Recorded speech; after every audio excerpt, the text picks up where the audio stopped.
Rather, the way I've jury rigged this thing tonight, I'm not sure I'm going to survive. But no, it is. I was just saying, it feels like an age since we've been broadcasting together. Broadcasting, yes. You and I talk. Yeah. You and I talk. Yes. And I really do appreciate that's not just a one time a week, like check in, like, okay, hey, here's the podcast thing. No, we talk throughout the week. It's fun. Yes. No, we're back. Yeah, it's been 3 weeks since you and I did an episode, because I did an episode with Heidi right after when you were gone, and then I was gone last week. Yeah. And then we'll be gone next week too. Why are we gone next week? What we do next week? I'm gone next week because it's Thanksgiving here in the States. Oh, you do Another that holiday thing where we let celebrate, you we let you have your own country for a while. Yeah, for a while. That one. Yeah, exactly. When are you guys taking it back? I forget. We considered it a couple of years ago, but then you've sort of righted yourselves again now, and so we just see we'll watch it over the next few years and just see if you can keep on the right track. Gotcha. Okay. Yeah, I think we're doing pretty okay right now. Well, it certainly seems to be the outcome of your recent tests, or elections as you like to call them, seems to be that you're pushing yourself down the right path.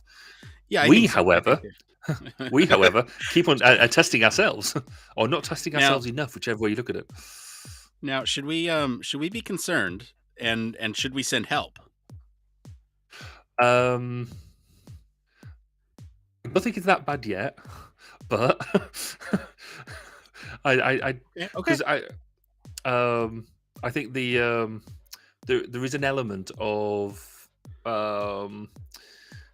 we'll see how things go, because we've just had a budgetary statement given, so we just had a budget given, and actually you'd think it was, so obviously we are Conservative government over here, so you're right of the political divide, but it was more of what I would say was more of a lefty budget. So yeah, maybe everyone's been influenced in the right way, but we might need help at any given moment. Oh, hang on, we got a chat from LinkedIn. I can't see who it is. That's surprising to me, because LinkedIn's been down all day. Yeah, I've just had to re-sync with LinkedIn, but normally it does that anyway, periodically for security. But for the name not to come in, that's odd. Interesting. Well, thank you, whoever on LinkedIn. Like, this is what it shows up on our end. I love the topic. At least we know they're a user. That's good. Yes. Yes. Right. So thank you for doing most of the heavy lifting on the notes tonight. You're welcome. I got you. Yeah. No, I was unfortunately down in the bar having my dinner and a couple of half lager shandies. See, that's what I like about doing this so late your time, is that like you can do all your social things during. And then when you get to the show, you're nice and loosened up. You may. Is that what you call it? Yeah, it's a good time.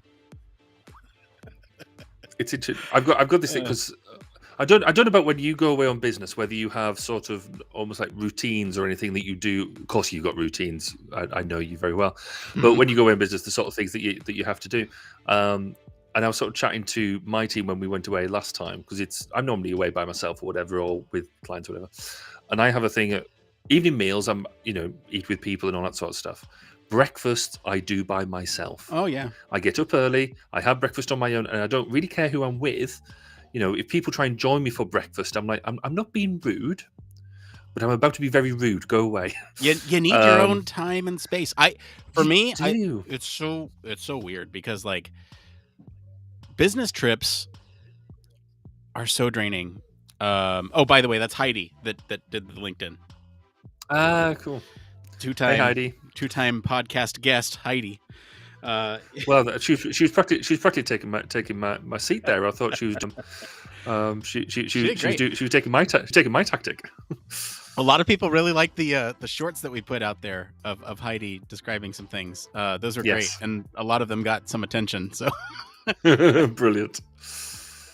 No, to continue that thread. So yeah, work trips are so exhausting, and for me, it's like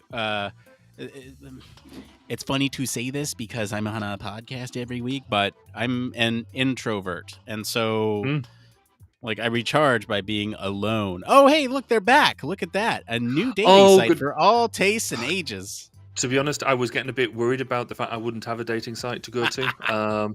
But I'm so pleased they're sending them through now. No, I know exactly what you mean about the whole intro. So I've been doing a session today where they liberally put throughout coffee breaks where you can go and socialize, or games. So like they're not quite icebreakers, but games to make you go and meet other people. And I was just like, oh, just give me the stuff that you want to give me. I don't want to go around and do all this sort of stuff and be happy cheery all day. I have to have days where I can sort of sit in a grump in the corner and just recharge and then go out and be good again. But yeah, so like for me, I get some awkward stares from colleagues sometimes when I say no, I'd rather not go out to dinner. But it's part of it, and so you have to. Yeah. And then it's like, it's not great. But I do get so just like knocked down isn't the word for it. It's just so drained from like there's so much to do during the day because you try to make the most of those trips, and it's just like, yeah.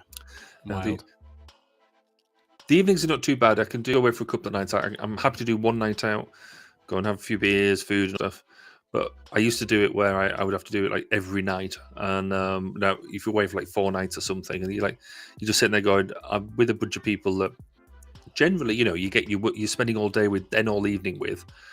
And then you're just like, I want to go home. I want my own bed. I want my own family and my own food. But there we go. There we go. Yeah, so the story tonight, we alluded to it. Sorry, I'm still like putting things back together for some reason. We didn't have that up, and then we had. Hey, yeah, the story tonight. Voting methods affect group decision making. Very interesting, very timely, very topical. Yes, it's. Though I think I'll put a prediction in that we are going to struggle to do anything but talk about it in terms of politics.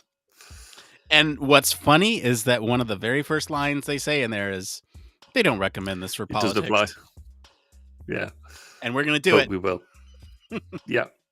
Because that's the example that's fresh in everybody's mind.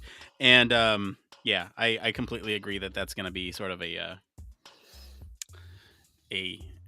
point. But I mean, I do want to focus some of the conversation, at least on some of the practical applications. Like where could this potentially be used in a group decision-making setting that would make it that would make a difference?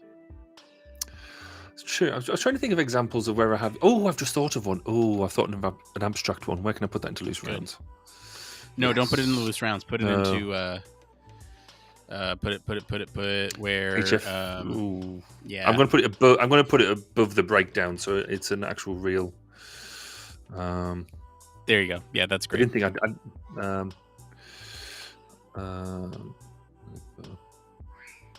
implementation of. Blend of training. All right. I think it was, smiley face. I remember right. Was it 100? I think it was that. So I can talk about that. Okay. That's great. Yeah, I think there's plenty of examples with. I'm just gonna put that one in there. Yeah.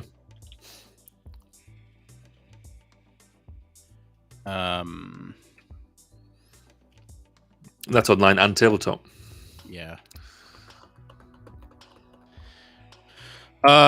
We should probably address why you look different tonight. You are traveling. Yeah, that's good. Which is why we're talking about travel. And also getting the excuses in there for if this whole jury rig just disappears. Yeah. You'll never guess what I'm drinking tonight. I'm going to show you just. Well, I hope it's a bit. Here, look. Okay, so there's a little bit of the can. Okay, Can you guess what it is? Well, I'm assuming it's some sort of energy drink, but you shouldn't be drinking them. Oh no, and this is very small for an energy drink. No, I'm okay. I was going to say. I'm drinking officially licensed Human Factors Cask Cola. Oh, check that out. What did you do? Put stickers on the on the cola can? Yeah. Well done. Okay. I mean, it'd be even better if we had the legacy sticker. I don't want to burn those. I only have a couple of those left. I did have a think the other day because I got talking to basically a brewer and a distiller, and you can actually get your own beer made and your own gin made. So basically, gin made with your labeling on it. And I was like, I just think there needs to be a bottle of gin with Human Factors Cast on one side and 1202 on the other. Dude, things. I think that would be awesome. 1202, the Brewman Factors podcast. You put way more thought into that than I clearly did. I just kidding. I mean, that's kind of the nice thing about. Oh, could you do? You know when you get like a 6-pack of beer and have it as like ergonomic beer, and for each one of the bottles has a different. For each one of the different flavors has a different ergonomicsy thing, Human Factors-y thing on it. I think there's something behind. I might have to play with that idea tomorrow. Like a flight, okay. Like a flight of beers. So you get.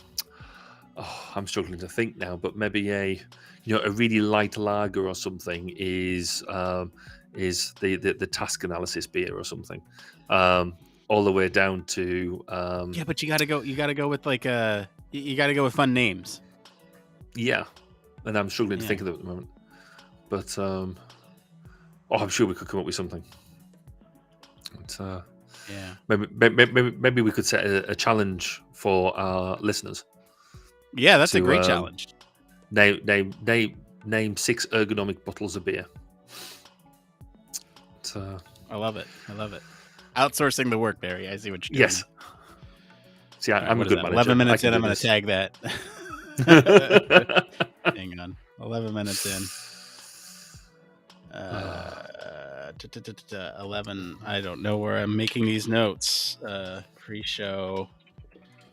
And I'm going to say flight of HF beers. Okay. Populating my minutes now. Skills. Short.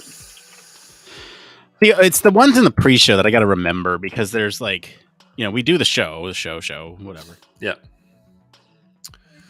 That one I see in post. Just thinking about post, I should probably cut post show just slightly early. Okay. Just thinking if other guests in the hotel are trying to get to sleep and they can hear me, then I should. Yeah, sure. We can cut it a little early. I meant to tell you, Barry, we should at some point start to collect our roundup post show stuff. Every story. We should do every top story. I think that's what we'll do. We'll do every top story that we covered on our blog recaps. Yeah. And that way we have, because that's easy to source. Because we have, the monthly recaps that we have. Yeah. We should start that next time we meet, December 1st. So that way we're ready to go by the time. Because we did it in 3 sessions last time? Or was it just 2 sessions last time? I think it was 3. Yeah. We can do it back. We can do it quicker this time. I think so. If we can nail it down to 2. So that'll be for the 22 episode, or I guess. What would you rather take off, Barry? Would you rather take off 22 or 29? I don't know. Probably 29. Okay. It'll be for the 29 episode. Because we're not going away for Christmas, so. Okay. Yeah, probably 29. All right. So no show on the 20. Or sorry, we won't have a live stream on the 29th, but we'll have a show for you. Beautifully crafted beforehand. Yeah. And, because actually, I've got the 1202 roundup to do as well. Where I get my a friend of mine, Mr. Paulson, in to come and help me rate all the episodes because last time we did it of all the episodes we'd ever done because that was the first time we'd ever done it. But this year we'll do just the episodes I've recorded this year.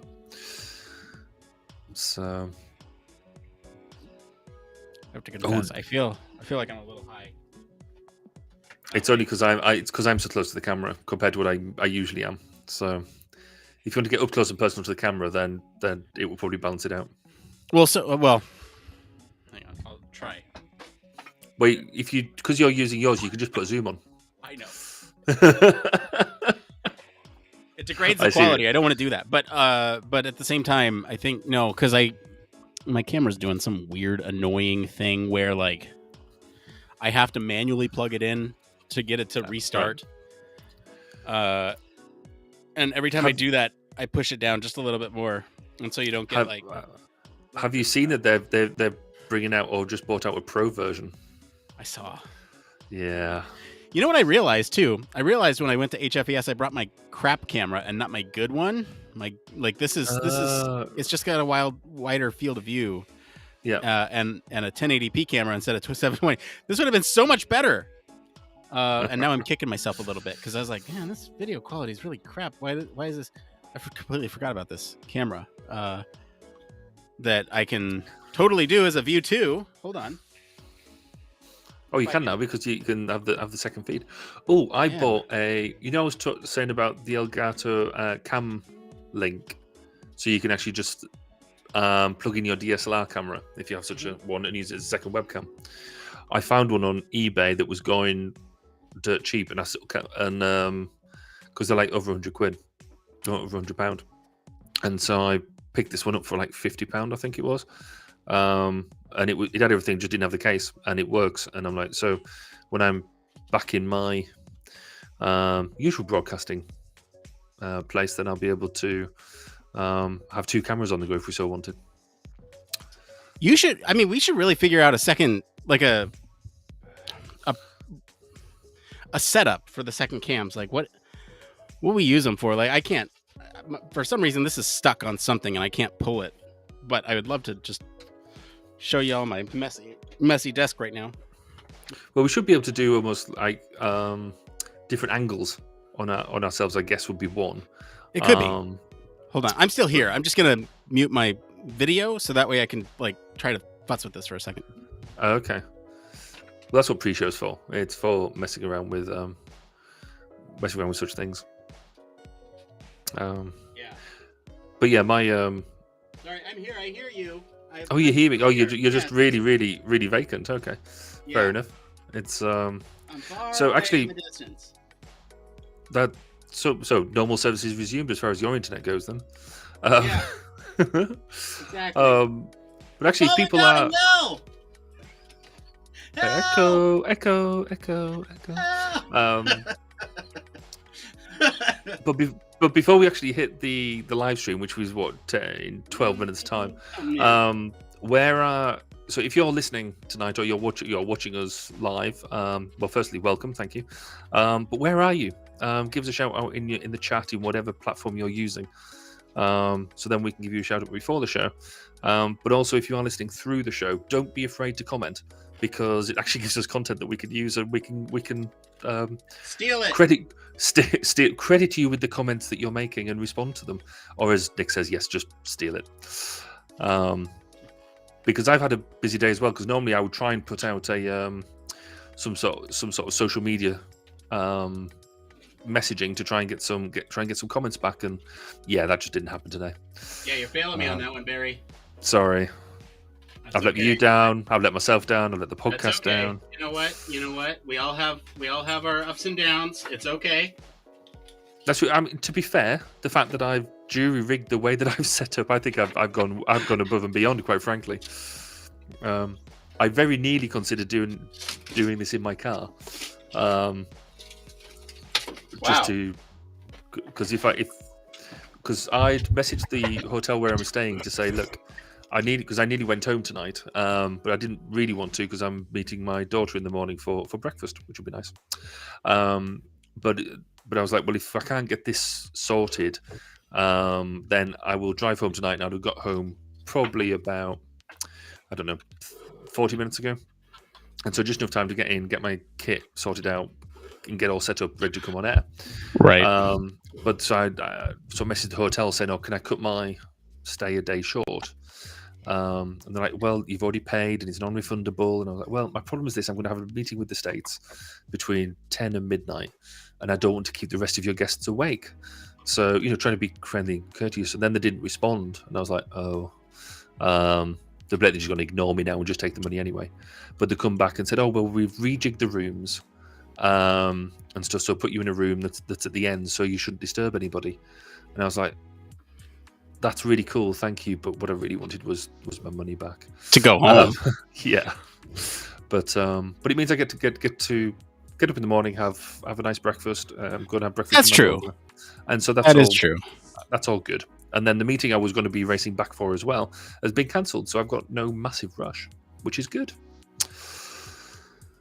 So, yeah, so all exciting stuff. Right, we have 10 minutes. So how's your plugging things in and out going? Because you're back. I am back. We'll see here. Give me just a moment, because I found an excellent use for the other for the second camera. Now I just need to figure out, do I need to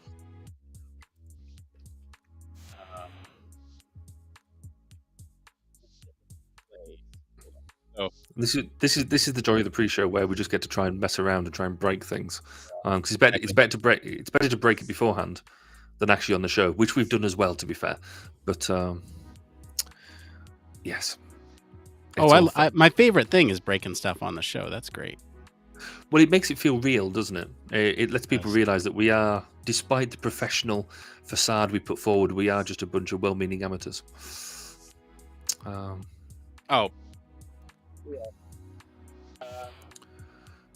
on. So I have to preface this with a couple of things.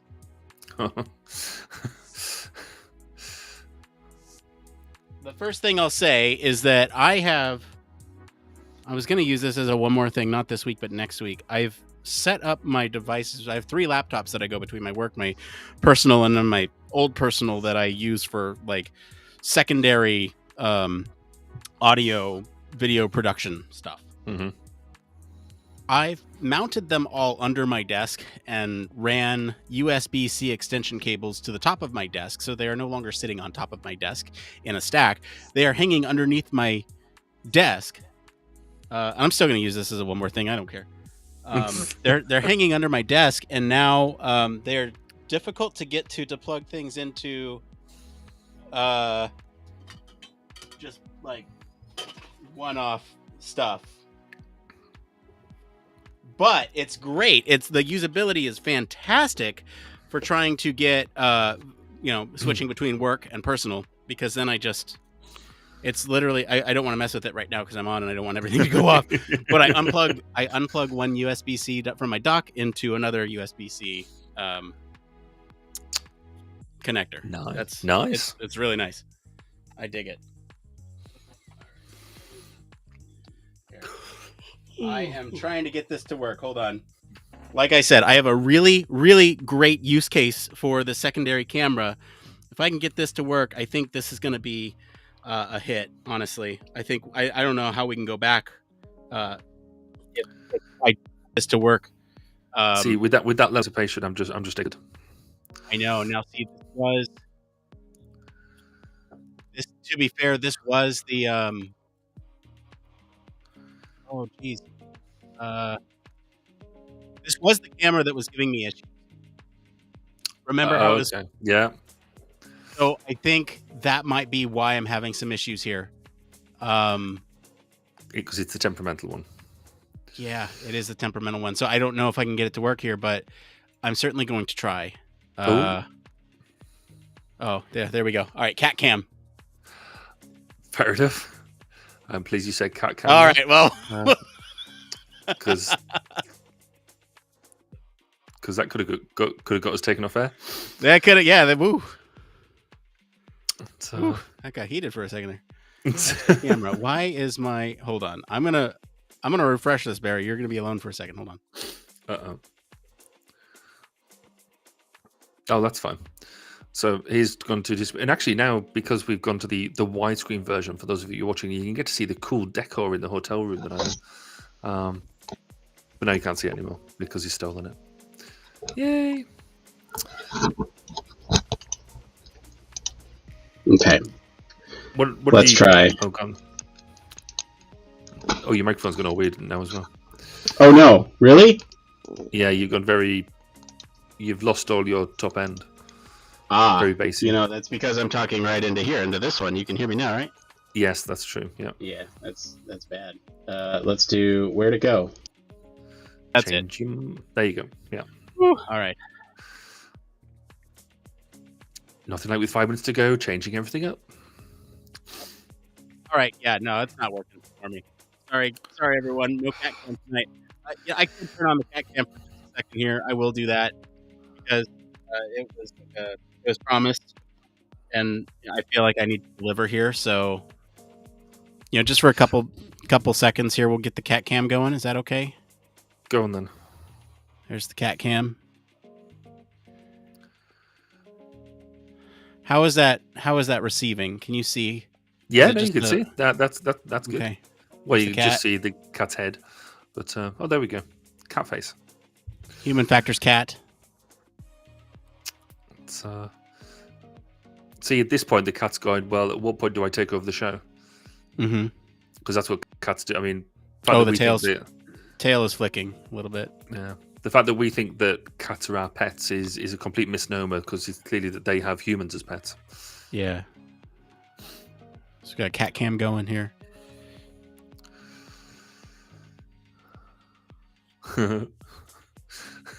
People who are just logging on to see this, they just wonder what they've have no idea what's going on. Hang on. I feel like there's not good lighting on this cat here, so let's just do that. Is that where your cat usually lives while you're... Yep. When you're working? Yep. Yeah. That is where my cat usually hangs out. We got a whole little place for her right here. She's my little work buddy. All right. You go back to sleep. I'm going to go back to podcasting.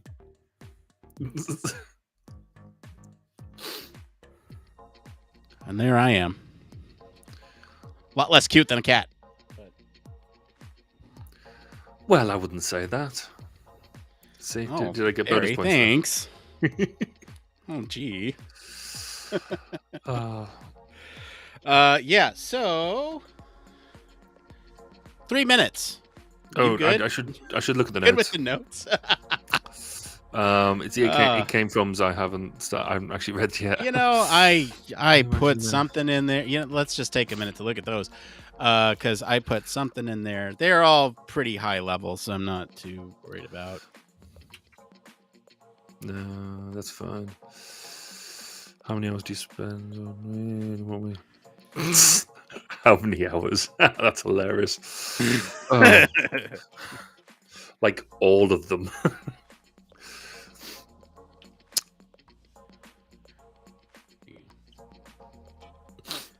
Yeah.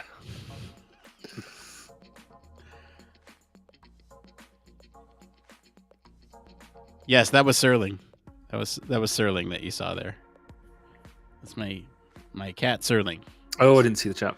Yes. Right over there. That is where. Oh, so does that mean you got 2 cats? I do have 2 cats. Yes. Okay.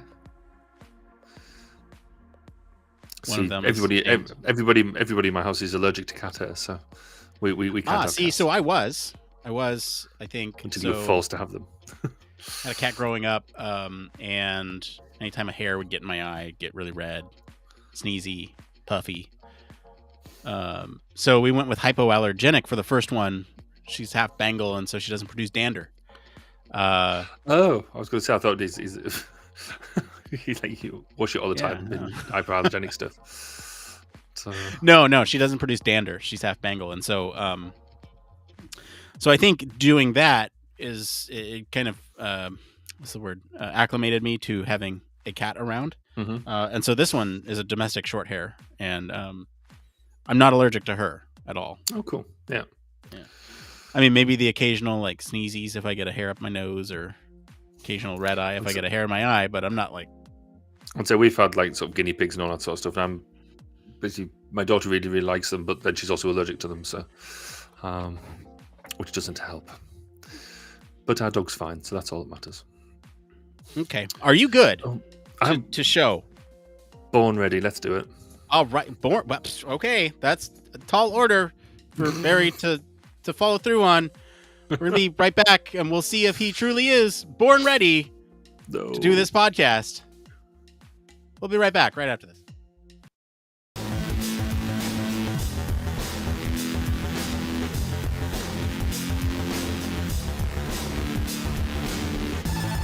Welcome to Human Factors Cast, your weekly podcast for human factors, psychology, and design.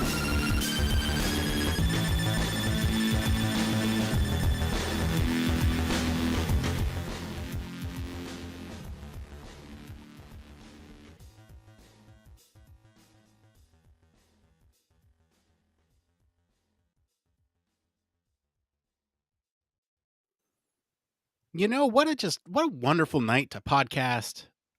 We haven't done this in a couple weeks, Barry, you and I. No, it's great to be back.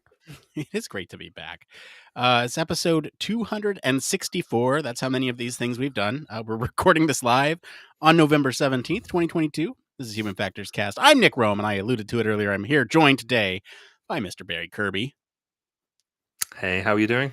Hey, I'm doing well. I'm not in a hotel. You are. I very much. If you can see behind me, the amazing decor, my wonderful lighting, and the high quality camera and setup that I've got here, by the wonders of modern technology that is being held together by elastic bands and Velcro. Don't tell them. We're doing this. It's a good thing. Don't tell them that. That's part of the secret sauce that goes into the show. Speaking of the show, we have a great one for you on the show tonight. We'll be talking about how voting methods affect group decision making.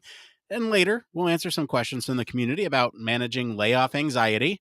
That's something that's in the news. Competitor research making you want to work for other companies. And how many hours a week we spend on meetings per week. But first, we have some programming notes. We were off last week. I was out in the middle of the woods. And we're going to be off next week for Thanksgiving here in the States. So I will have a recast out there for you all. I meant to do that last week, but just didn't. So I'll pick something that's relevant to this story that we're talking about tonight and throw it out there next week for you all. So we're going to take off next week, but we'll be back on December 1st, which will be a good old time. There's some really great stories out there that you can choose right now. If you go to our website, click on any one of our episodes. It's in the bottom part. You can vote on whatever story you want to hear about next week. But Barry, I'm curious, what's going on at 12:02? It's been a minute since we checked in. It's been a while, and I've actually got a new episode out there. So I interviewed Becky Charles, who's no stranger to the podcast. She was part of our EHF 2022 but she is a rail investigator, and so she gives the lowdown on what the Rail Accident Investigation Branch does and what she does as an investigator, and how human factors plays a key component into that. So really, really interesting. Thoroughly recommend you go and download that and have a listen once you finish listening to this. Yes, please listen to this first. Don't go leaving us, because we got a great news story for you. Let's go ahead and get into the news.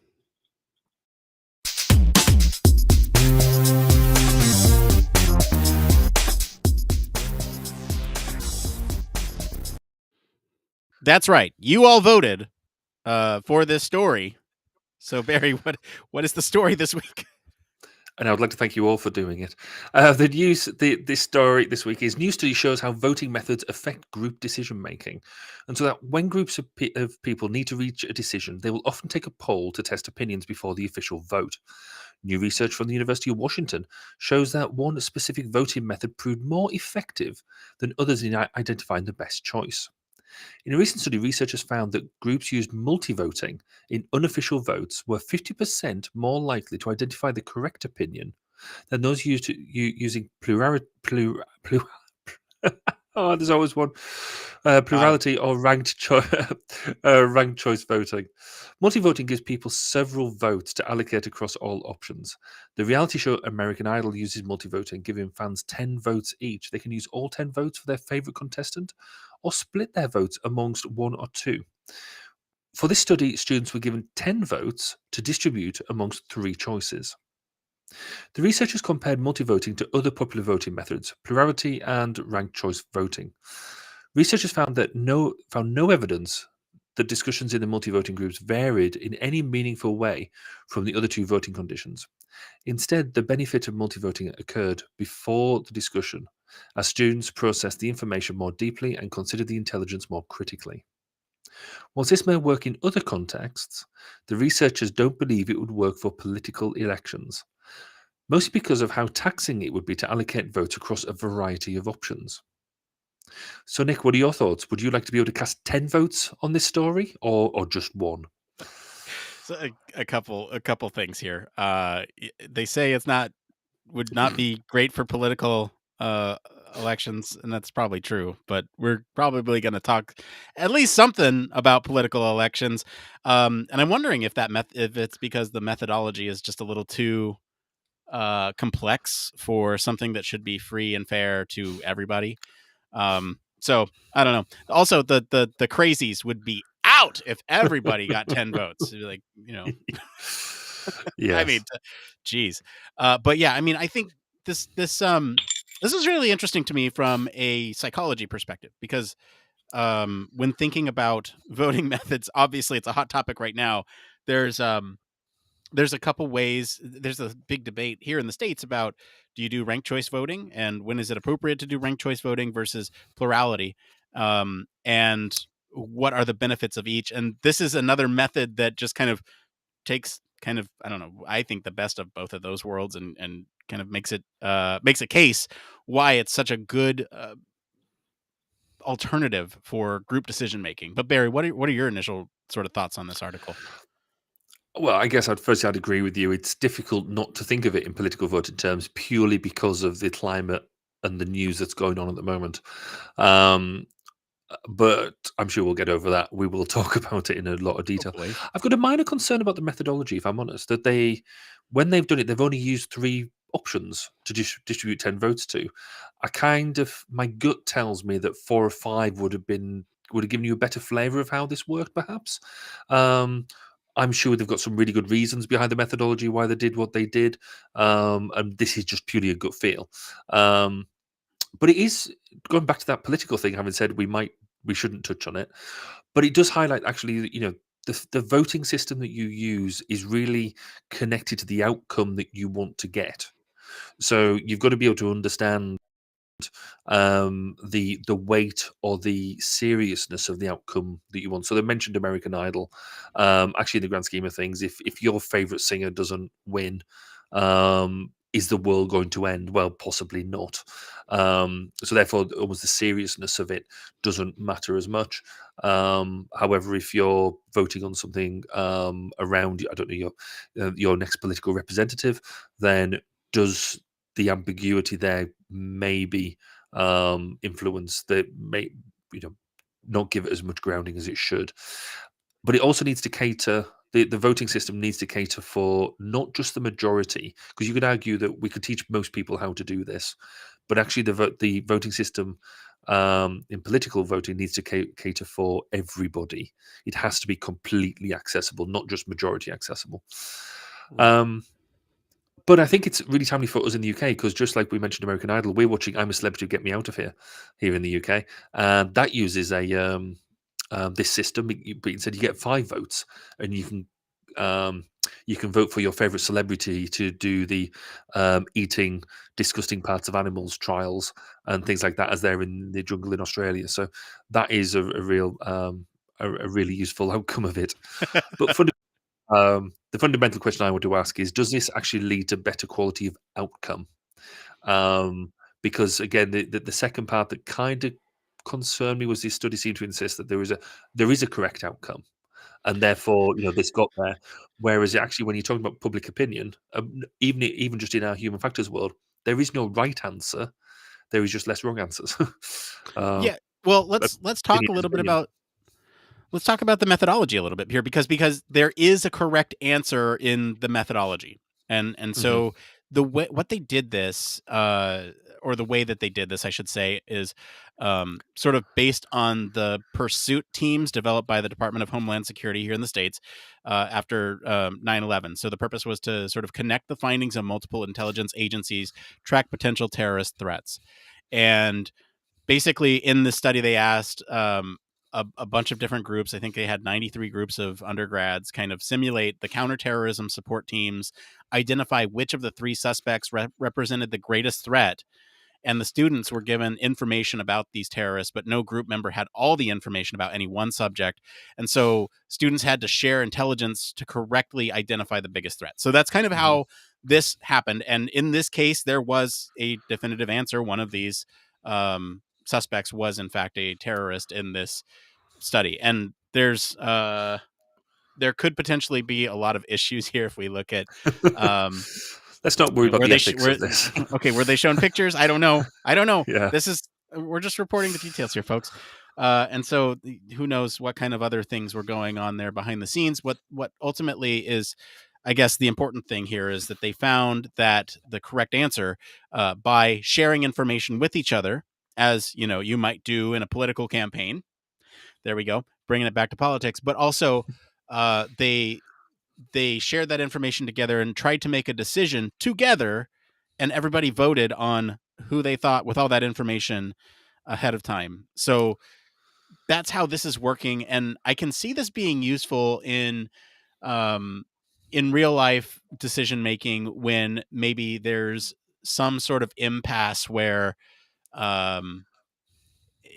no one can really come to an agreement in a plurality thing, and 51% seems a little too unfair for, literally the other half of people. But if there's a couple different psychological things that are going on here when you cast a vote for either one or multiple answers in this, I'll just call them answers. I don't want to call them candidates, but if you think about like paths forward, let's say you're in a business or something and you're trying to make a business decision that's a collective decision. You could do this for like shareholders of stock too, right?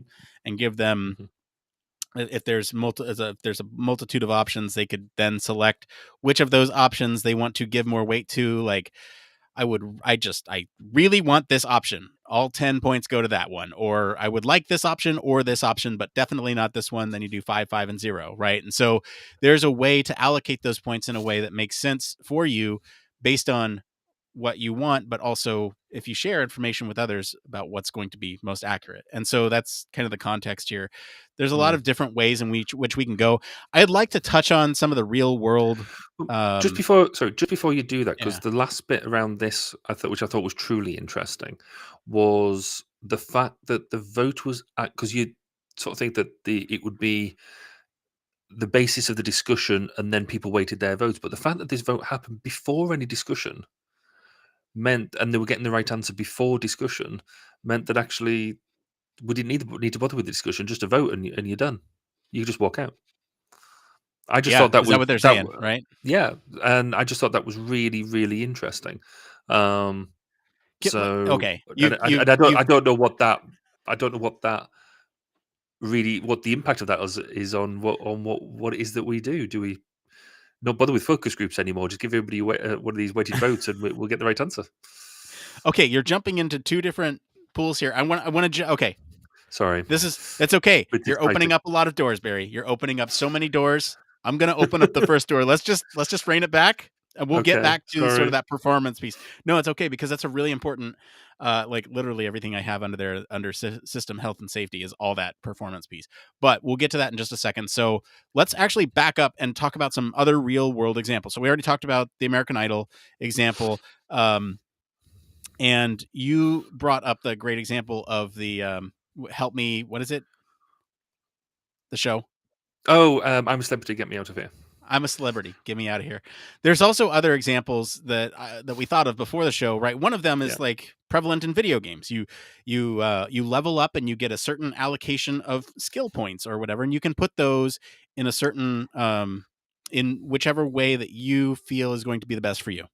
And, if the game is designed well, then it's going to give you a quote unquote correct choice where it is tailored to your play style, assuming that you have the information that you need beforehand. A little bit of a loose example, but that is kind of the concepts that we're talking here. You level up, you get 5 points, you get to allocate them however you like. Barry, you have this other example here. You want to talk about that one? Yeah, so I ran a workshop, and this is I say I ran it. No, I contributed to a workshop a bunch of years ago now. But we were looking at the blend of live and synthetic training, particularly in the air domain, and what we did was to give it real practical agency. Was to give each person 10 Lego bricks. And then on a platform, we had basically a Lego base with 3 labels on it: live, blended, and synthetic. And they could vote with their 10 Lego bricks where they wanted to see the balance of training happen, and where the most value could be had. And so they could put, say, 1 on live or 10 on live, or basically the sort of voting we were talking about. But it had a real practical aspect because they could play with the Lego bricks whilst they were waiting and things like that.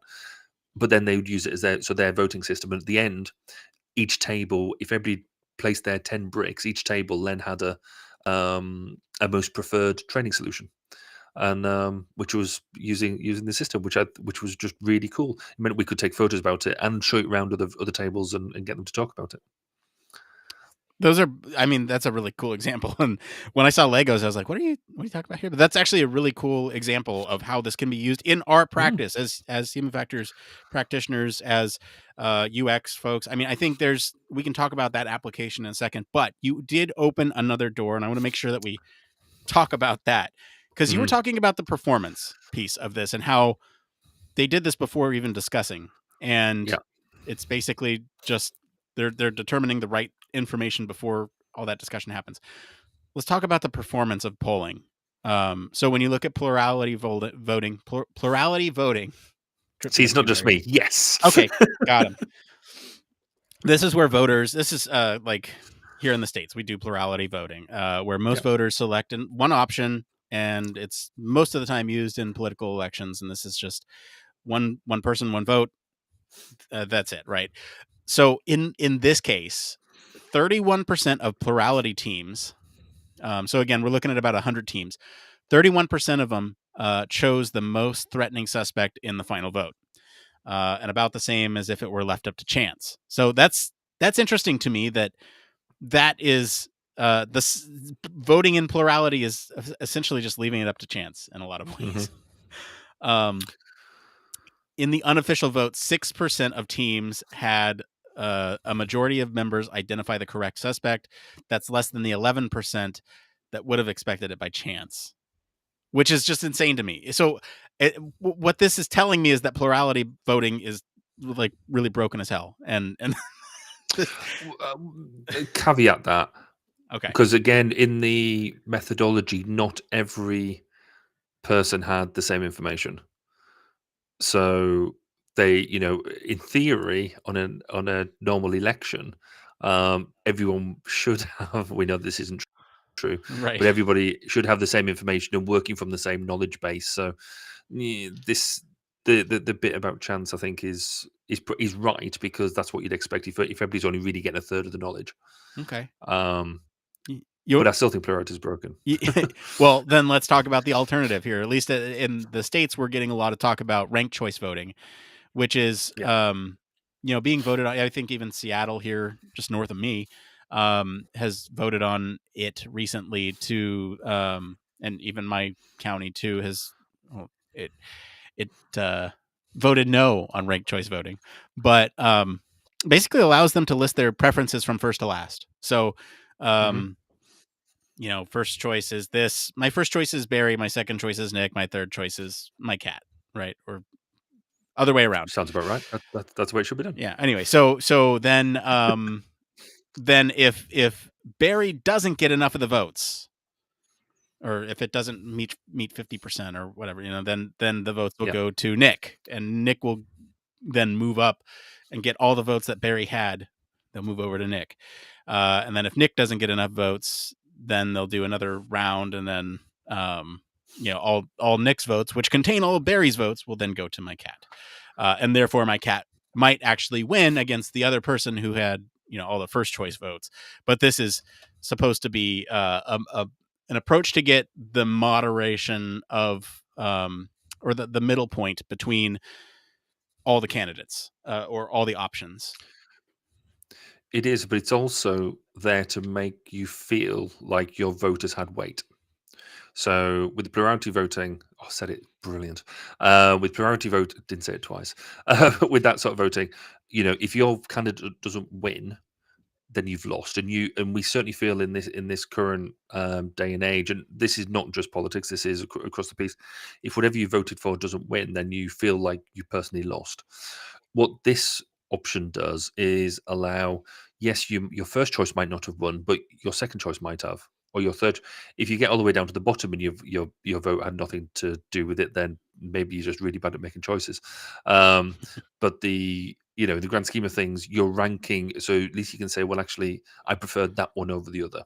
So it does give you, as a person casting the vote, it gives more agency to make you feel in accordance with the outcome, which is interesting.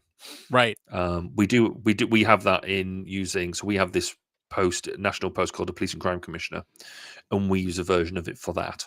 And it's interesting seeing that working. Because I think people, whilst they don't necessarily agree with the position, they quite voting system.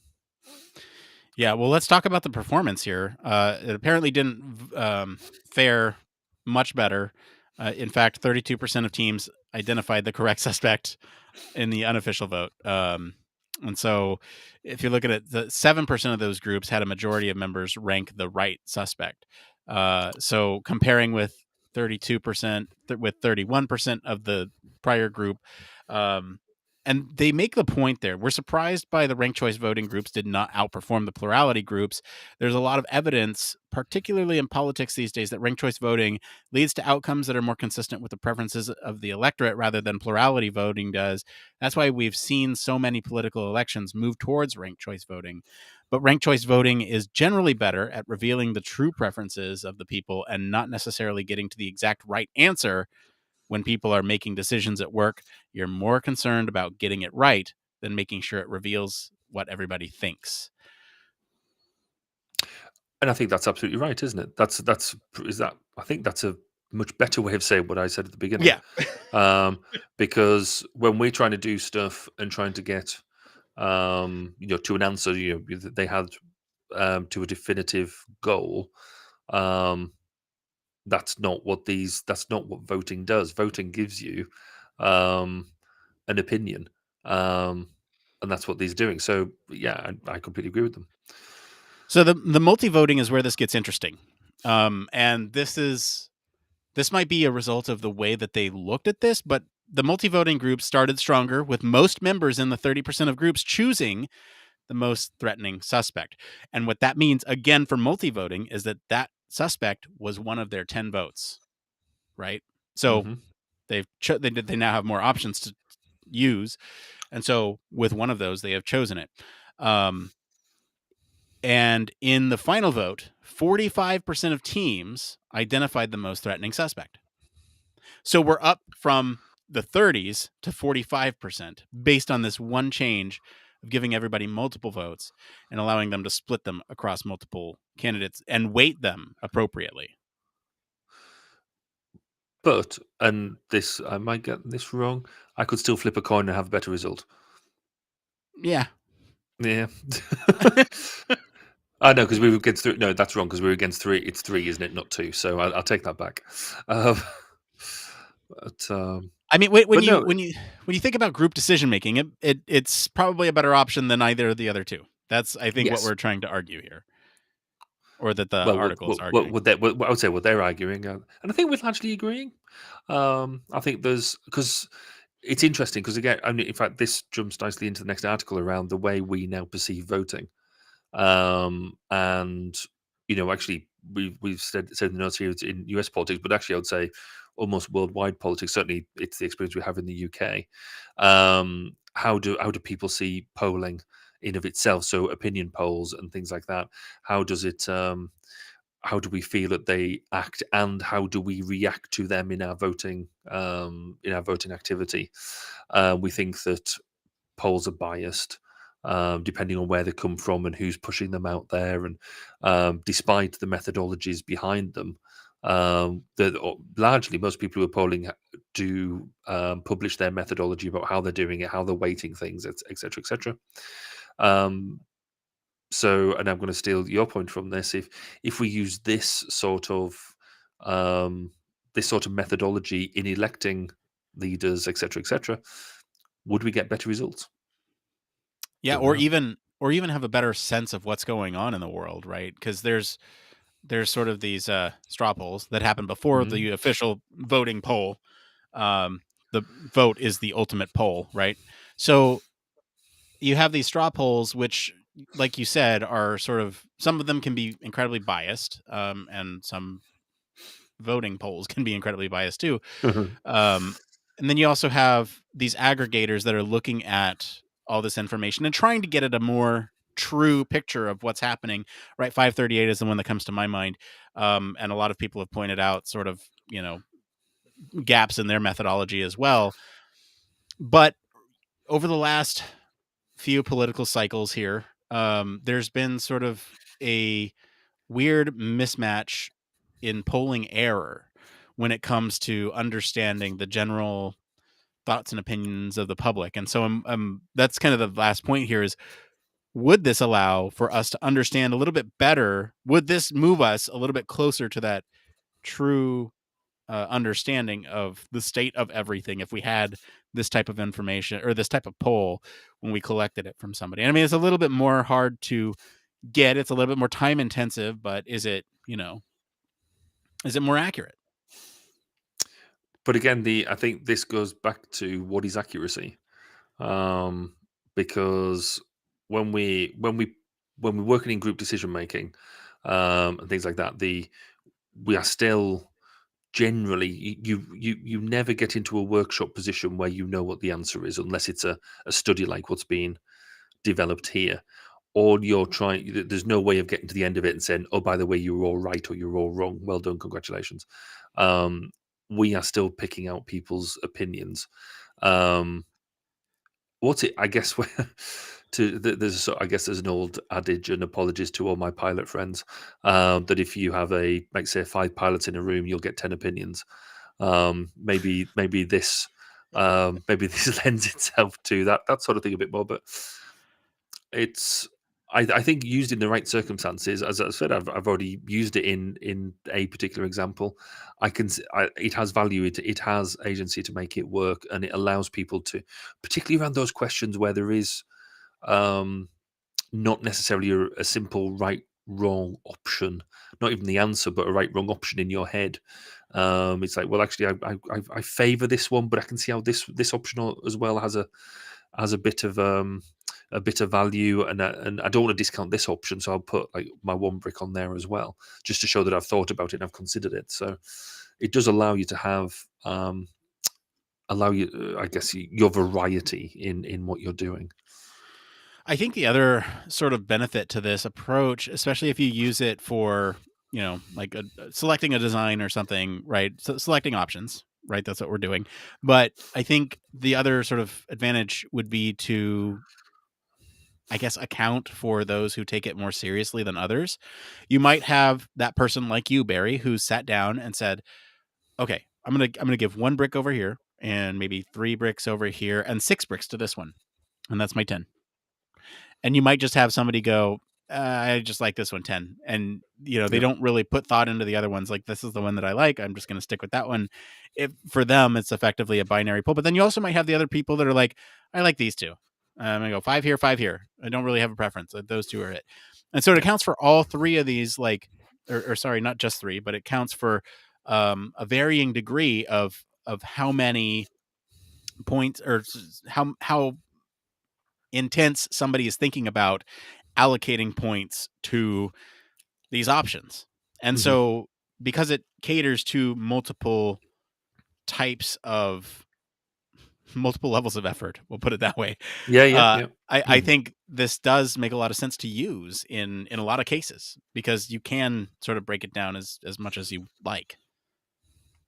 Well, it's also when I think, when you're optioneering or decision making, to be able to turn around, if you got to make decisions as a group, particularly newly formed groups or groups that are not familiar working together, and you just need to get to some answers quickly, because sometimes you just need to do that. This could easily be something that would allow people to feel like they've had their say, to highlight the breadth of decisions that are possible, but still come to a decision that the group would be happy with going with and moving forward. Right. And I mean, there's a lot of talk about not designing by committee. Would this allow you to do that? I don't know. If we think about the correct option, would this allow for designing by committee? I'm just playing devil's advocate here, stirring up shit. I don't. No, but I mean, it's a fair comment. I think it would be a structured way of doing it, wouldn't it? If you've got multiple options and there is literally, you've had the ability to lay out the pros and cons of, say you're doing a design for something and there's 4 different ways of doing it, and there's no real, that one might be financially better, the other might be designed better or whatever, and you could turn around, but they all have equal trade-off. You could actually have a good discussion around the table and say, right, okay, we need to come to a decision, weight them, with your pros and, however you want to do it, you just go for it, do it. You got 5 people around the table, 10 people around the table, you will come up with an answer. As long as not everybody puts like sort of 3 bricks against it and you end up with a massive stalemate, but that's unlikely to happen. So, right.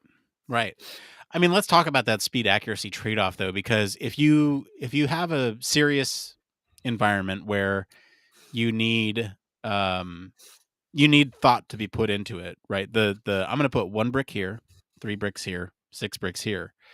You have those people, and they're going to think very carefully about how they allocate it, and that might be more accurate. So we're talking really about the speed accuracy trade-off here between the two.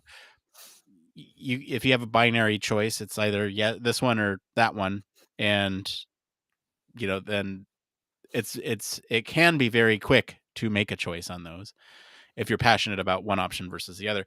But if you have this one, you're going to take a little bit more time, a little more meticulous about it, especially if it impacts you in your day-to-day, or is going to reflect on you and your performance at work, or whatever is going to ultimately be the consequences of these choices. And so, I think ultimately, do you think that the I guess the slow speed required to contemplate this is appropriate for the level of accuracy that this article is suggesting that you would get? Part of me feels that actually this is where almost the value of this will come into it, in that if you're presented with the information, and again, going back to their methodology of not having had discussion at this point, you're presented with the information that because again, not everybody knew all the same information. So you go with the information that and actually that gives you, this is adding agency to your gut feel, isn't it? So your gut feel is built upon your knowledge and experience and all that sort of stuff. So you know what you know. Therefore, you have the feel of, it allows you to do things in handfuls. You're not going to think there of every single block, but you're going to think of, well, most of my blocks, most of my votes, 2/3 of my votes are going to go over here. And then the other 2, I'm going to put bits over here. Or I'm really positive about this. 10 votes are going here. All right, I'm not sure. Open to things. So 3 votes, 3 votes, 3 votes. What we don't talk about here, actually, having just thought about, when somebody doesn't cast one of their votes, is that an option? Right. So they don't cast all 10 votes. I'm assuming that's not an option, but when we talk about political voting, you can do that. You don't have to cast all of your votes. Mm-hmm. Yeah, I think just to get back at some of this article here, the thing that I guess was surprising to them is that, like we keep mentioning here, I'm going to read a quote. The real discovery and the thing that we didn't expect was that multi-voting groups would be more accurate before they discussed. This is getting at that point that you made, Barry. We just assumed they'd all be kinds of equal before the discussion, and that they'd improve at the end. If people have an option to say, I kind of like option A, I also kind of like option B, that might make them think more before they discuss, which then can help them make the proper decision. And so having that thought put into it before they even start discussing, I think, is why there's some of this improvement as well. But yeah, I think there's a lot of practical use for us in our day to day, and I'm certainly going to use this if I can find a software that does it reliably and quickly, and in a way that's easy to use. Because that's the other part: is how do you explain this to somebody in a quick and easy way without having to sit down and go, "All right, so you have 10 points. Vote as many times as you'd like for the thing that you want. You can use all 10 points." Like, it just seems a little complicated for something that you want to get snappy feedback on. I guess it is about context, isn't it? Because we're talking about using it in workshops and things like that. And I think if you've got people in a workshop, everybody is around the same. You've got the same outcomes. You've got the same desire to get the same outcome. You want some sort of decision. Therefore, when you turn around and say you've got 10 votes, you've got 3 options. Distribute 10 votes to how you see fit. Most people would get behind that and do it. When we make that comparison to the political voting, there are lots of other threads. There's lots of other agendas going on, and I think if this was seen as vaguely complicated in any way, then that will then be used as a way of testing the legitimacy of the vote and things like that. So I think educating people in a workshop environment would actually be probably a lot easier than we think it would be. To use it in any sort of political sphere or any of that sort of element, I think you would struggle. Well, I'm thinking about this even beyond, politics related, but not like voting. So like my city council sends out emails every now and then that says, give us your thoughts on this thing about town. And they'll say, what are your top choices for us to improve around town or whatever? And you can, or, what are your top concerns? And they're not all equal, right? I mean, I might be more concerned about the playground down the street than I am about the homeless in the center of town, right? I still want housing for those people. I still want them to have a place to go, but my kid is going over here, right? And so I might put 6 votes at the park and 4 votes for homeless people down the way. Right. But just because I put it second, I don't want you to think that, I don't. It's like they're still getting my other 4 votes and everything else on that list doesn't matter. So I don't know. There's ways in which I can see this being useful if it's sent out to people and they use it in a way that still has impact in their everyday lives, but don't necessarily is not like political, right? I think there's a way to do this, especially for gathering feedback on designs or user preferences or anything like that. You send something out and you get you get people to respond with, this is the most important feature to me, and I'm going to put all 10 on this because this is the one thing that's missing from this product for me. Yeah. And that allows you to prioritize on the back end a lot easier when you have that disparity in votes. When you see, there's 400 points for this one, that means that, of the 1,000 people that we sampled, many of them put that as their number one, and the next one is 200 points, and it's by half. Yeah. So that's where I'm thinking this might be useful, is like that prioritization of feature sets, prioritization of wants and needs for a community, that type of thing. No, I think we're largely coalescing around this idea that we've already got examples of where we have used it previously. That we like the methodology, we think it's got value, it's got agency. What this article does for me is actually highlight that it does have value, and that even as using it earlier on than I would possibly have done before. That the initial to use it as initial tester, initial tasting the air, as it were, that it has huge value and will get you fairly close to the right solution, or the coalescing of opinion. I have a couple loose rounds that I want to address before we get out of here. First thing, I would put all my votes into homeless camps. Just saying, I wouldn't put them over the park around the way. I mean, Right. I use that as an example, but I want to make sure that people know that I would value the homeless camps over the park. That's the first thing. The second thing, but it's probably backtracking already. You've already changed your political agenda. I just don't want somebody to at me on Twitter, which is a Twitch show right now, and I really hope that's next week's, or I guess December 1st's story, because there's a lot of stuff going on Twitter right now. The other point that I was going to make is that yes, I'm going to take this and I'm going to use this, and I'm almost wondering if we use this, like you said earlier on in the process, you do it twice and you make your own study of it and say, look, and you show the people, the stakeholders, and be like, look, we're going to take all your results early on. We're going to take those. We're not going to show you the results. Let's all talk. Let's do it again. Look, they're the same. Do we need to do this every time? Do we need to do this every time? Like, yeah. And if you do that enough times, people will just be like, yeah, I guess you're right. We don't need to do this every time. You save so much time that way.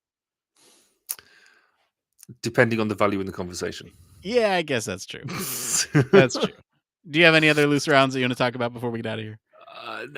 It's really interesting. I think it's it's nice to see some, because we do often talk about, I guess, some really basic papers at times or articles that just seem to fill the gaps in our knowledge, or put some evidence behind what we kind of already knew already. Whereas this is actually the whole nuance behind that about when you time that vote, I think has been really enlightening and a real game changer. So it's quite nice to have what seems like a really basic article that's actually got a bit of nuance behind it that could change the way that we work. So good choices. Yeah. That is refreshing. Thank you to our patrons this week for selecting our topic, and thank you to our friends over at the University of Washington for our news story this week. If you want to follow along, we do post links to all the original articles on our weekly roundups and our blog. You can also join us on Discord, where we post those. You can do all the discussion on those stories and much more. We're going to take a quick break. We'll be back to see what's going on in the Human Factors community right after this. Human Factors Cast brings you the best in human factors news, interviews, conference coverage, and overall fun conversations into each and every episode we produce. But we can't do it without you. The Human Factors Cast network is 100% listener supported. All the funds that go into running the show come from our listeners. Our patrons are our priority, and we want to ensure we're giving back to you for supporting us. Pledges start at just $1 per month and include rewards like access to our weekly Q&As with the hosts, personalized professional reviews, and Human Factors Minute, a Patreon-only weekly podcast where the hosts break down unique, obscure, and interesting human factors topics in just 1 minute. Patreon rewards are always evolving, so stop by patreon.com/humanfactorscast to see what support level may be right for you. Thank you, and remember, it depends.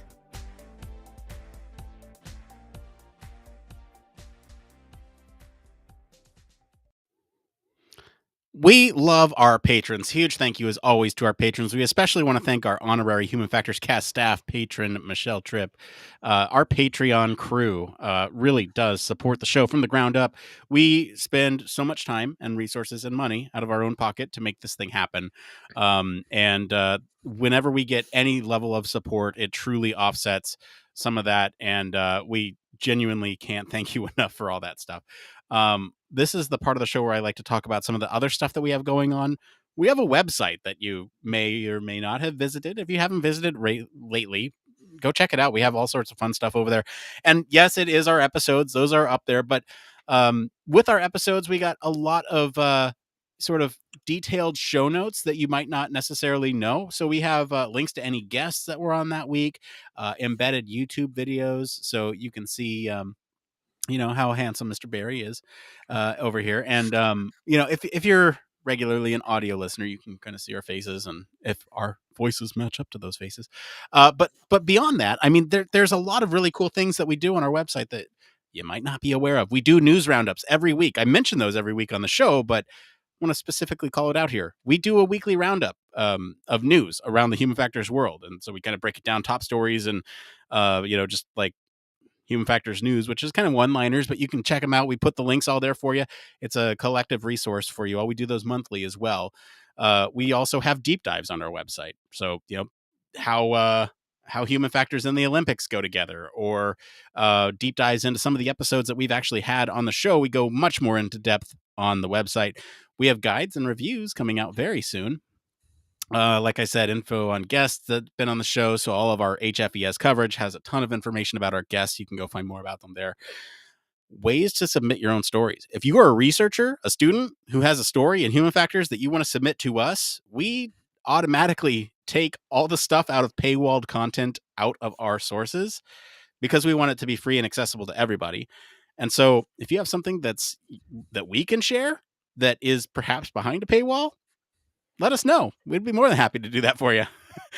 You can also search our entire catalog of episodes, videos, and our short form format, short form content. So we have all the YouTube shorts, the Instagram reels, whatever you call them, TikToks, whatever them kids are calling them these days. We have those all searchable on our platform. If you want to search all that there, it's cool.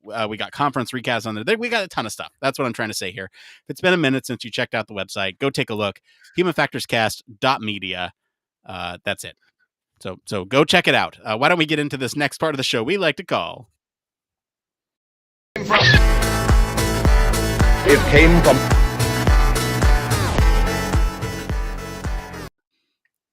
All right, it came from. This is where we search all over the internet to bring you topics the community is talking about. If you find any of these answers useful, give us a little like wherever you're watching to help other people find this stuff.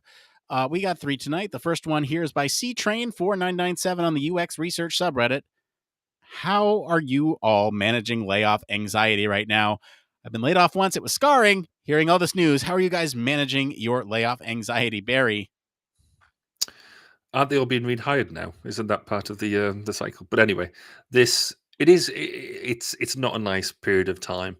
I've been in that situation where you know there's going to be a layoffs happening, and I've been laid off myself. But you've got to look on the positive side of it, and that's all you can do. You can't just sit and keep that grip on that job. Get out, start looking at the positive side of things. I was absolutely gutted when it happened to me, on a whole bunch of reasons, but genuinely was one of the best things that ever happened. It sprungboard me into actually doing still in the same domain, different company, and was just blew my career up in a really positive way. Nick, what about you? Have you been in this position at all? Thankfully, I've not. Knock on wood, with everything going on right now. I mean, there's a couple of common sense things I think that you can be doing right now. There, you can sort of use this as an opportunity to update your resume, so that way you're ready to go. Maybe spend a little extra time on the weekends polishing that thing up because it's been a while since you touched it. And you know what? Even if you're not afraid of a layoff, why don't you bust that old thing out and dust it off a little bit? And then you can also, start saving a little bit, maybe tightening down your spending. Those are some common sense things that you can do. That, off the top of my head, at least, that if you're expecting some sort of change in climate with uncertainty, you can start doing those. But I mean, also, you could start looking. If you want to get ahead of it, you could start looking. If you have sort of the hubris of, I'm not going to get laid off, and they're never going to get rid of me. Maybe rethink that attitude. I don't know. Yeah, but actually, just to follow that up, if you're that close to it happening, don't jump before you're pushed. Yep. Because if you leave, then you miss out on any sort of payout. Yep. So, yes, go and look for something else, but don't jump. Yeah. Yep. All right, next one up here from User Experience subreddit. This one's by BJJJ John. I think that's right. That rolls off the tongue. Yep. BJJJ John. Does competitor research this one's funny to me. This one's hilarious to me. I don't know. Okay. Does competitor research just end with the conclusion that you want to work for them? Over the last years, I've done competitor research. I can't help but think at the end of the process how awesome my competitor is. No matter the problem, product, or experience, I'm left with the overall feeling that I'm not at the best company. Does anyone else feel like this? Has anyone else jumped ship to work for the best-in-class competitor? Barry? No. I was generally, I mean, my gut reaction was no, clearly not. I guess when doing competitive analysis, I have looked and gone, oh, I like the way that they do something, and I might have taken the idea and rolled it into what I do, I guess. But no, I can't. Hand on heart, I can say I've never sat down and said, oh, because they're doing this, I really want to go and work with them. There must be a time I've done so. I honestly don't think there has. Nick, have you been in a situation where you've just gone, wow, they're amazing? Okay, so not in a professional manner, not like a competitive analysis that you do at work of other products that are closely related to the thing that you're working on. I've never gone, I should be working there. Because like you said, beg, borrow, and steal the parts and pieces that you feel is going to be best for your product.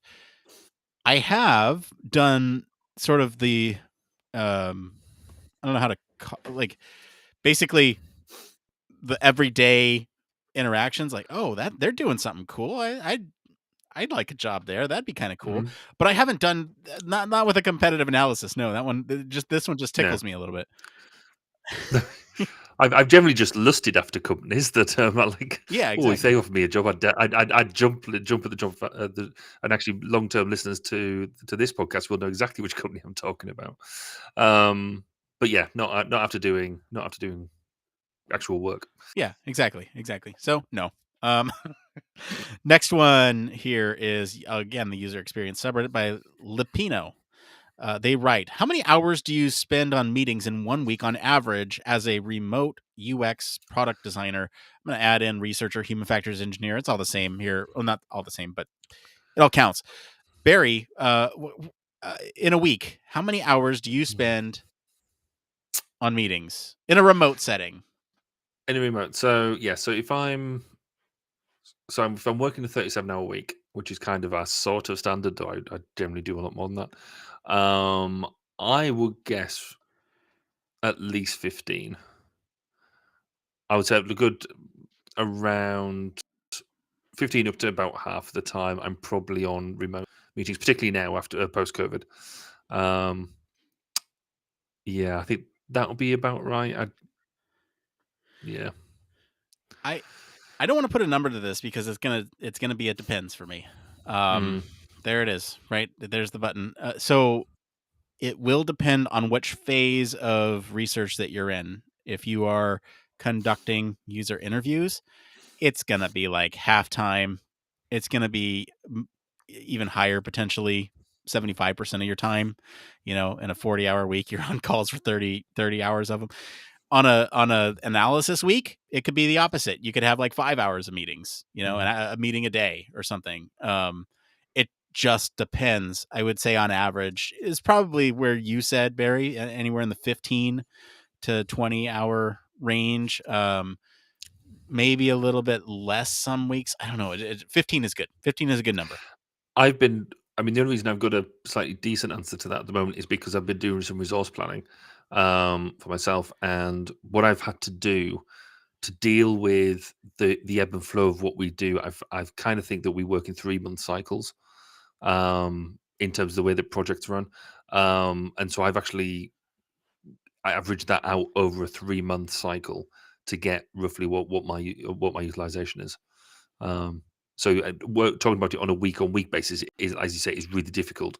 But fine, if you want to look at what it is, look a bit broader than that and see where your true work cycle flows. Yeah, that's a good point. I know some software will tell you as well. Google Calendar, I think, tells you, and I think Microsoft Teams tells you, hey, you spent this many hours on work last week or in meetings last week. So they're sensitive to that, and they want you to work more and talk less is ultimately what that's coming down to. All right, getting into this last part of the show. It's just one more thing. Barry, what's your one more thing? Well, yeah, I'm so shocked that we've made it to the end of this and the technology's held together. My one more thing this week has been, we sort of mentioned Twitter earlier on. Obviously, different people are looking at alternatives, and I trialed Mastodon this week, which is a federated social media platform, which all the as they call it, that all the lefties are going to. And I found it incredibly difficult to use. The idea of you have to do so much pre-prep to get any sort of meaningful news feed. I found it really difficult. So I think I'm missing a trick somewhere. I'm clearly not using it properly. But for the idea of what already your social media feed has, not just Twitter, any social media as a main feed that has stuff that the algorithms push your way. What they're trying to do here is trying to get you to almost develop your own algorithm by doing these selections, but it's so difficult to get into. So I would encourage anybody else to go and have a look at it and see whether I'm just being completely moronic over it and just missing something simple. But for being the next big thing, I've got a long way to go. Yeah. Anyway, that's mine. What about you, Nick? What's your one more thing? Well, I was mentioning last week, or not last week. Last week was the thing. The week before, I was going to be in the woods alone with my family with no internet during election night. And wouldn't you guess? Would you like to guess what happened? I got a little signal. I got just a little signal. So just enough. I was just enough to refresh Twitter every couple minutes to see what was coming in. Couldn't stream video, but I could certainly sit there and refresh every 5 minutes, and that's what I did. My wife and son went to bed super early because it was a long day of driving, and so I just sat there with the fireplace on, and in the dark with my Twitter feed on, just refreshing in the middle of the woods. that was me, and it was guy. Definitely a different experience for election night than I'm used to. Like I said, I usually have up my 3-headed monitor display with something over here, something over here, something there, TV on, streaming, phone on different resources, just going, trying to figure out the latest. It still worked out okay. But yeah, it was harder to track the like weird counties, but there are still some races that are super close that are still potentially coming in. Anyway, cool. That's it for today, everyone. If you like this episode and enjoy some of the discussion about decision making, I'll encourage you all to go listen to episode 242, where we talk about how top reviews can help sway consumer decisions. I'll actually throw that as the recast for next week, so stay tuned for that. There you go. Comment wherever you're listening with what you think of the story this week. For more in-depth discussion, you can always join us on our Discord community. Visit our official website. Like I mentioned, tons of cool stuff over there. Sign up for our newsletter. Stay up to date with all the latest Human Factors news. You like what you hear? You want to support the show? There's a couple ways you can do that. One, thank you. Just keep listening. That's what you can do. You can always leave us a 5-star review. That actually helps out with some of the folks looking for other shows to find. Leave us a 5-star review. That'll help out. Tell your friends about us. That is something that will really help the show. And that is free for you to do. Hey, have you heard about Human Factors Cast? It is a cool podcast where they talk about things like voting and, I don't know, some other cool stuff, robots, AI, decision making. It's all there. It's a cool show. Tell your friends.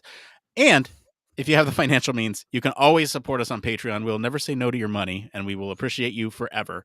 As always, links to all of our socials and the website are in the description of this episode. Mr. Barry Kirby, thank you for being on the show today. Where can our listeners go and find you if they want to talk about your really conservative views on politics? Yeah, well, you can always find my really conservative right-wing views on Twitter at Baz_K. You can find me on Mastodon as well, but I've got no idea how. But if you want to listen to some in-depth interviews with players in the field of human factors in and around the domain, then come on to my podcast at 1202 Human Factors Podcast, 1202podcast.com. I may have pushed him too hard, folks. He's going to be on Truth Social by next week. As for me, I've been your host, Nick Roome. You can find me on our Discord and across social media at Nick_Roome. Thanks again for tuning into Human Factors Cast. Until next time, it depends. Barry, your internet held up. I'm shocked and stunned, if not a little amazed. Man. That was good. It was. We had a ton of fun that episode. It was quite cool. I'm incredibly tired. You could tell I'm just so used. I'm spoiled when I do this normally because the chair I'm using at the moment is rubbish. The desk I'm using is too low. I'm having to lean over to sort of get my face in the right place in the camera because it's not an adjustable camera. The microphone's all right though. No, that's good. But and it's not my usual quality headphones either. But apart from that, it's all going really well. Apart from everything that's went wrong, it's going swimmingly. Well, no, nothing's actually good because I was messaging you yesterday saying, "Oh, this isn't going to go well," because I tried restream through the thing and it was taking forever to load, and then today the whole website internet was just crashing out and it just wasn't connected. It was connected but not connected to the internet, and I was like, "Oh, this isn't going to work. This isn't going to work," and then we're like, "Well, we'll try other things," and yeah, it's my jury rig is held together. So, yes, very pleased with that. Yeah, I am too. I'm happy that I don't have to do 2 recasts in a row. That's true. But I forgot. I was trying to remember the name of the other social media platform, and I completely forgot it was called Truth Social. And the other wing of the nothing but the Truth Social. Yeah. Oh, everything but the everything but the. That's right. Yeah, that's what I meant to say. But jeez. But no, that's good. It's tired this week though. That felt that I know we've said this before on other ones, but it's the topics you don't think that are going to we're going to struggle with, that actually because we talked for ages on that one. It was, I sort of turned, I looked down, I realized we were 10 past already, and I was like, oh, yeah, I know. And I think we shock ourselves at times.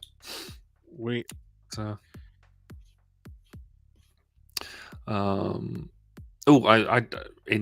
news, just that the patrons can listen to, because of course everyone else has gone to bed now. I've had further discussions about EHF 2023. Oh, yeah. Ooh, what's going on with EHF 2023? Well, it's definitely happening, which is good. Good. As a conference, and then maybe us having doing what we did with HFES recently, we could maybe do a return to that and do it from the UK. So it looks like that's Are you telling me more certainty, more certain than it was last week, and I was fairly certain last week. Oh wow, that's fantastic. I love it when things are more certain, and that is in the month of April next year. So that will be a good time. April Fools. Please don't tell me it falls on April Fools, because that would be a wonderful stream. It's the 23rd, something like that. Okay, all right. I want to say it's then. This is where I'm going to try and completely overload my. I should have been in that one. My connection, and see if I can, because I've got a graphic for it somewhere. Oh, wanted to tell you, you broke up only like twice during the thing, and it was only for a split second. So, cool. Okay. Yeah, no, you were good. That's you were pretty solid throughout the whole thing. There were some moments where your mouth was not matching the things that you were saying. Oh, that's like most of the time, isn't it? But if you talk close enough to the microphone, we get around that problem. See, yeah, it's a trick that I've employed where you can maybe see my mouth moving, but I'm so close to the mic that you can't tell exactly what I'm saying. Yes. Well, that's where this mic is, because I'm trying to be close enough to this one, but really, ideally, it wants to be like there, to be able to, or just down a bit. But it's quite good because it's got a little pop guard on it and everything. It's what I use for my day-to-day meetings. But then, with now the way I've got my desk set up, I don't know why I wouldn't use my normal microphone for everything, and actually get rid of some of the clutter around my desk. Okay, get a notepad ready, because I'm going to tell you what to do. You get a dock with a USB-C, and then you just move all of your peripherals. You plug them all into that dock, and then you just undock from one and plug into the other, and you switch modes. So you're right. I only use one laptop. Well, I sort of do that already. But what I do have is and I don't know why I do this. I have this microphone, which is a USB microphone for meetings and stuff where I'm just doing normal sort of, I'm gaming as well. But then I use my Rode microphone that goes through my mixing desk for podcasting and our live streaming.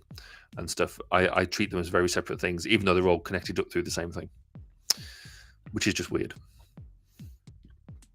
I should just be able to push all of my sound through my mixing desk. Yeah, you should. But I need to be in fact, the reason why I haven't done it is because I don't have an output to monitor speakers in, so everything is through headphones, whereas actually I want some bits to go.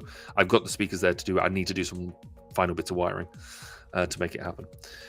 But it's not the way that things are laid out. It's in the cabin that I use. It isn't quite as I would like it. But I don't have the time to mess around with it. I see. Do you feel enlightened now? I do. Yeah. Good. Do you want to stall for like 3 minutes? Can you stall for 3 minutes? Yeah, I can stall for 3 minutes. Okay. The date of EHF is the 25th and 26th of April. But they're doing a pre-conference masterclass on the 24th. And they might also be doing some a careers fair on the same day as well. So the CIHF normally runs a careers or a futures type event within the year, which I've taken part in a couple of times, both as apparently some people found it inspiring about my career profile, but also we've used it to try and find new graduates to recruit. And so, but rather than having it as a completely separate event, they're running it the day before the actual conference, which should be really interesting because I will be there. That doesn't make it interesting, but I'm really interested to see the sort of different people that will turn up and see if we can convince them people that will come and turn up either just for the master classes or for the careers event to then actually stay for the conference as well, because I think that's what the conference is going to be. I think we should really drive for the conference this year is to really push this idea of communication. And I think people have been asking me what's going to be my driving force theme as being president of the CIHF next year, and I think everything I'm doing or trying to do is all revolving around communication. And so I think fundamentally that's what it's all going to be about, is trying to get us to talk to people in different ways to raise the profile of what it is that we do, or at least attempt to anyway. Making the most of things, platforms like this, social platforms, talking to people in the way that we want them to listen to us now, not the way that we are forcing them to listen to us. Or at least that's just the way I look at it anyway. You're back. Listen. Yes, I am. Oh, you've gone really choppy. Oh no, that's not great. No, it's not. Is it you or is that you or me? That's probably me. That's probably because I have... now. That's good. Okay, great. Okay, good. I don't know what happened. It's probably my mobile phone just going, I've had enough of this now. I had to... So there's only a couple of hours of silence here a day. I needed to record a Human Factors Minute. That is... There's only a couple hours of silence in a day. Fair enough. That works. But, Thank you for covering. I appreciate that. No worries. It's all part of the service. But yes, I think as we were saying pre-show, I think I'm going to have to think about cutting this shorter just because I've got apparently other residents in the hotel and stuff who might be right. There's other people that are sleeping. Knocked. Apparently in the rooms next to me and stuff. Apparently they've got thickish walls, but I don't know quite how thick. Yeah. But and given it's 20 to midnight, so let's go ahead and plan to get out of here. And you know what? Thank you all for listening, for sticking around for the 10-minute post show. Barry, just one more note that you may have noticed. I don't know if anyone else has picked up. I didn't put anything down below tonight. Did you notice that? I didn't put any of these down here. Did you notice that? I didn't notice. You had pre-show up at the beginning. I did have pre-show, but that was it. But I'm not doing that because it makes it easier for short production, which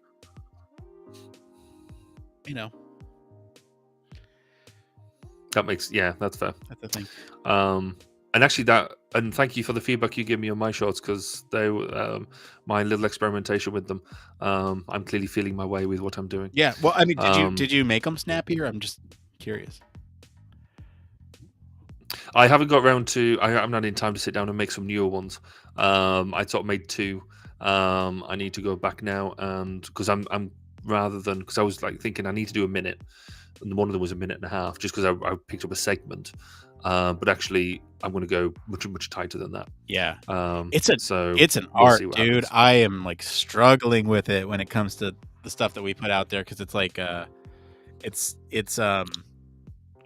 first off, you got to find something that has been said in like 2 minutes or less. And then you got to pull out the important pieces of that.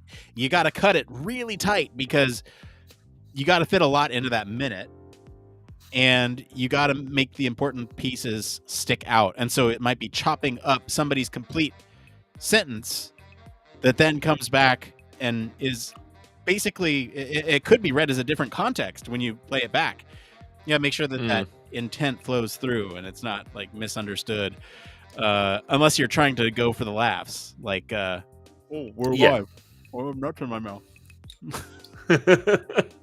Well, they're that's the low hanging fruit, and you should absolutely always go for that.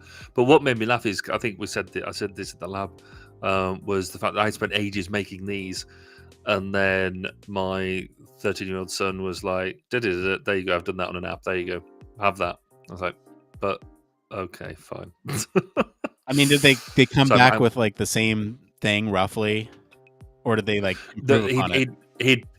He'd picked a different bit, and he just showed me how he could very quickly, just on his phone, do and pulled out like a 45-second clip and topped and tailed it and made it look good. Dang! And I was like, I hate you. Thanks for that. You just completely devalued my entire afternoon. That's incredible. But, That's no, incredible. it was good. I spend a good hour putting them together. Like it's 7 minutes, and I spend an hour doing it. But I can see. I mean, now that I've been playing with it, and now it's unlocked some capabilities. So I used DaVinci for doing my stuff. It's unlocked a whole lot of stuff about how that works, right? That I just didn't know, because pushing the YouTube bit pushed me to do it. So it is valuable, and it's all a learning curve, isn't it? So.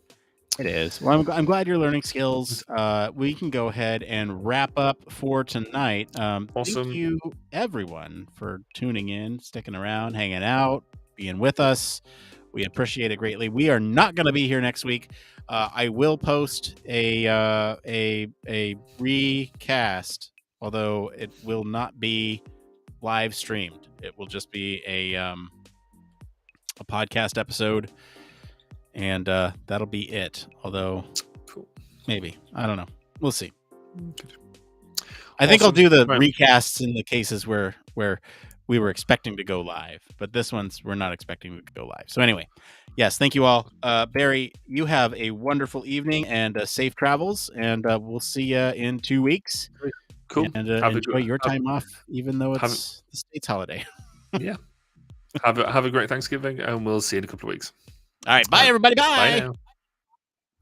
Human Factors Cast brings you the best in human factors news, interviews, conference coverage, and overall fun conversations into each and every episode we produce.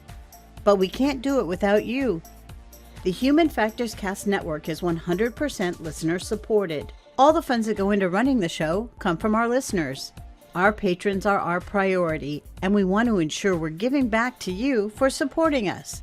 Pledges start at just $1 per month and include rewards like access to our weekly Q&As with the hosts, personalized professional reviews, and Human Factors Minute, a Patreon-only weekly podcast where the hosts break down unique, obscure, and interesting human factors topics in just 1 minute. Patreon rewards are always evolving, so stop by patreon.com/humanfactorscast to see what support level may be right for you.